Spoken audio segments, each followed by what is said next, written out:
Right. Chester, I've seen the cover story for this week's The Edge weekly. MAHB sees clearer skies ahead. What would drive MAHB to forecast this, to make this forecast? Mainly because of their financials were dragged by their Turkey operation last year. If you look at their financial year 2015 net profit, there is a major shrunk in their bottom line. What was it due to? Mainly because of acquisition of their Turkey operation, the Istanbul Sabiha. Yes, the Istanbul Sabiha Goksen. Yeah. So this year they are forecasting a turnaround in that airport. Right. So last year that's the downside factor, and this year it turns to the upside factor. That's the main reason for them to forecast a better year. So you mean to say that the Turkish airport will make profit by FY 2016? That's the forecast he made, right? Yeah. And of course, you also see that the passenger service charge or the airport tax are subject to review or due to review now. What is his response to that?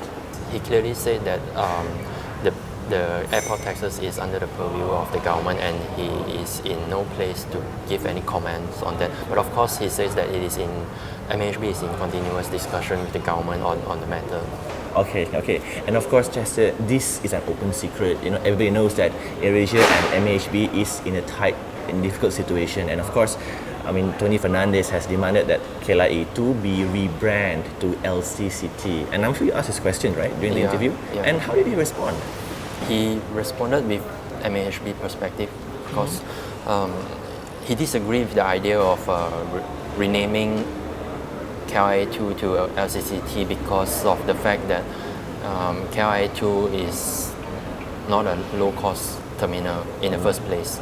But he did say that he doesn't mind AirAsia marketing strategy, whether to make people think about KLIA2 when they come to KLIA2 they think about AirAsia, when they come to KLIA2 they think about low-cost carrier. He doesn't mind that. But affordable, you mean? Yes. But his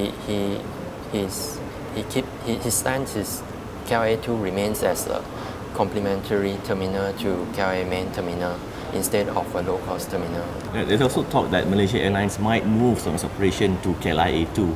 And of course, you did ask these questions, right, as can be seen from here. But how did he respond? Yeah, he welcomed it. Even if AirAsia wanted to move half of its operation to KLIA2, he says that MAHB, the main terminal, right? Yeah, from KLIA2 to KLIA main terminal. Because there are capacity over there. For KLIA main terminal, there are 30 million passenger per annum. They can handle 30 million passenger per annum. For KLIA2, they can handle about 45 million passenger per annum.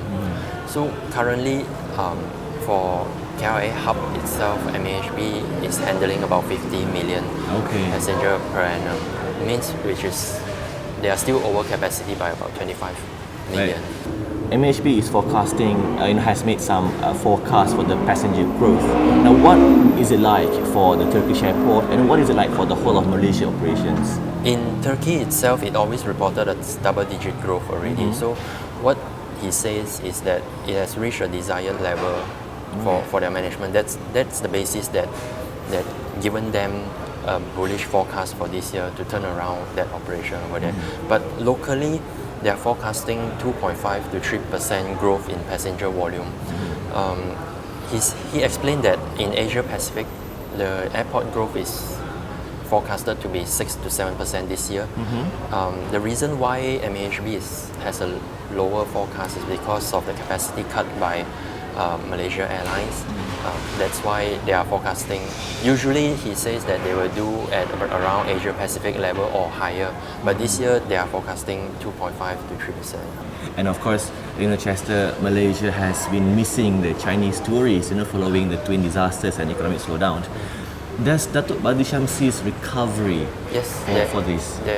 There was recovery, but he says, of course, it hasn't reached the level of pre-2014, before the twin disaster. But there are recovery. He sees that the segment is growing. Right. What would drive those Chinese tourists to come to Malaysia? Of course, about the friendly government policy, the free visa, for Chinese tourists. Yeah, which is going to be very good for the country and the tourism industry. Of course, more liberalization will be better. Right. For more on the story, pick up a copy of The Edge Weekly at all good newsstands.